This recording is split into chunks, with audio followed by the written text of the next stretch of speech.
La ministra de Salud de la provincia, Gabriela Barbás, con nosotros. ¿Qué tal, Gabriela? Buenas noches, ¿cómo va? ¿Qué tal? Muy buenas noches, Petete. Bueno, comencemos por hablar de un tema que nos tiene a todos muy preocupados, la exponencial proliferación de casos de dengue. ¿Hemos llegado al pico de casos, ministra?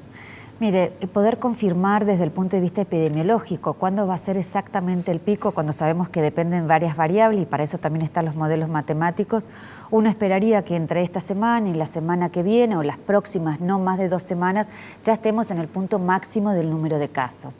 Recordando que estamos pasando una temporada con un brote importante acá en la provincia de Córdoba, como también en muchas, hay 14 provincias en brote con circulación confirmada de dengue, está circulando tanto el dengue 1 como el dengue 2 y un contexto regional con una complejidad epidemiológica muy importante.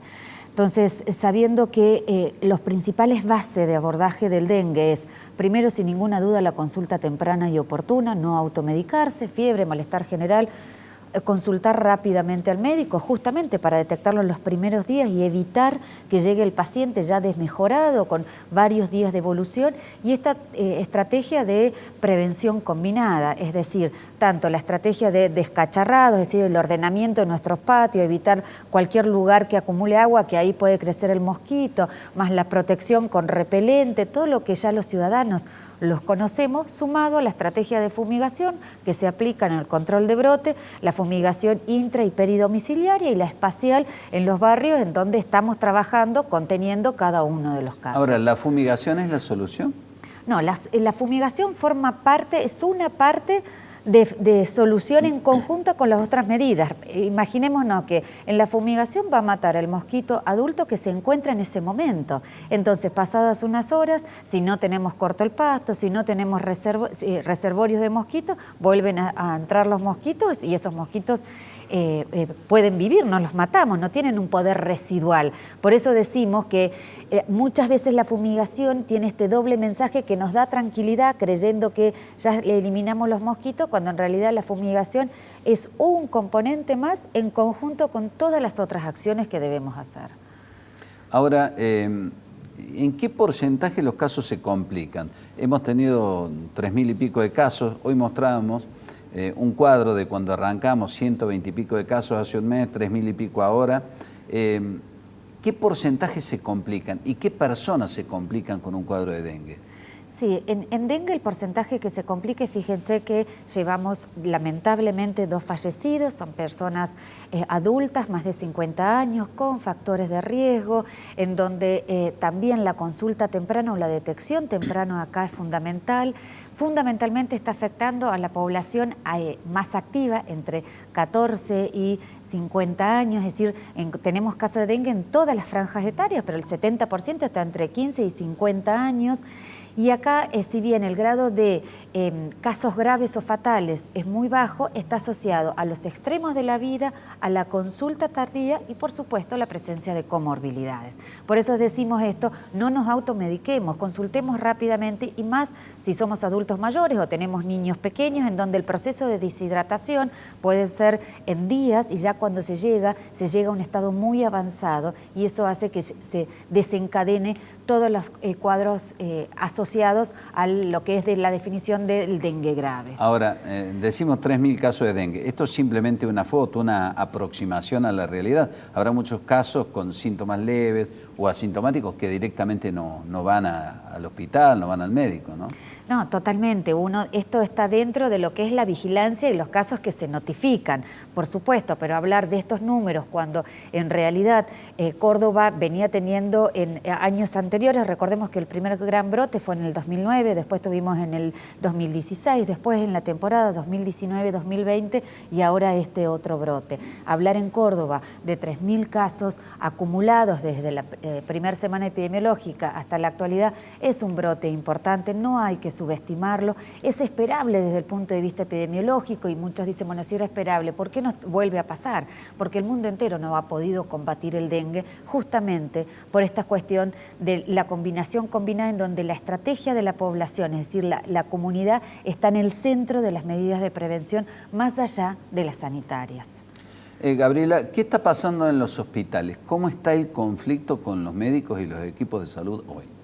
Hoy claramente es una situación diferente del conflicto a lo que fue a fines del año pasado. Recordemos que a fines del año pasado el sector de salud tuvo un fuerte impacto en lo salarial con un 148% anual y con un 58% de incremento del mes de noviembre al mes de diciembre, y eso llevó a que hoy, por ejemplo, un médico que recién ingresa, que no tiene título de especialista, está cobrando cerca de 280.000 pesos, y un médico que hace guardia acá en Capital cerca de 300.000 pesos y más de 400.000 pesos en el interior.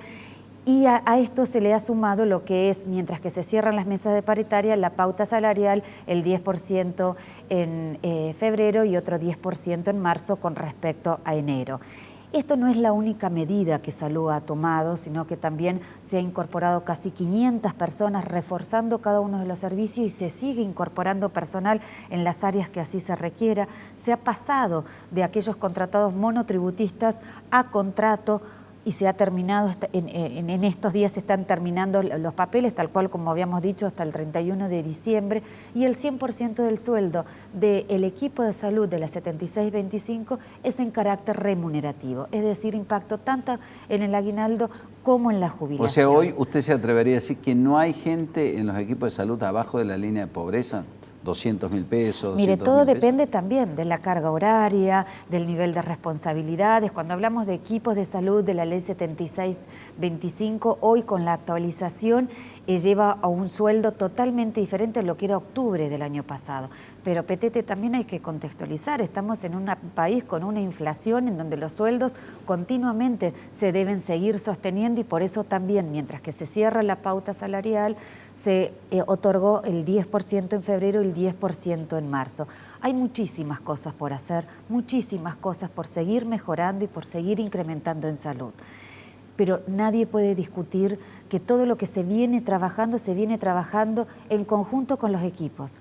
Yo me he reunido con cada uno de los sectores, con los representantes de los equipos de salud, con los gremios, con las universidades, con los colegios profesionales, y como yo siempre digo, podemos tener miradas diferentes, pero un objetivo en común: hacer que nuestra salud pública mejore continuamente y tengamos mayor accesibilidad y mayor calidad de atención. Ahora, ¿qué reclamos no han sido satisfechos o qué miradas distintas hay para que en los hospitales siga existiendo conflicto y en algunos paros y asambleas que posponen la atención y se pierden turnos?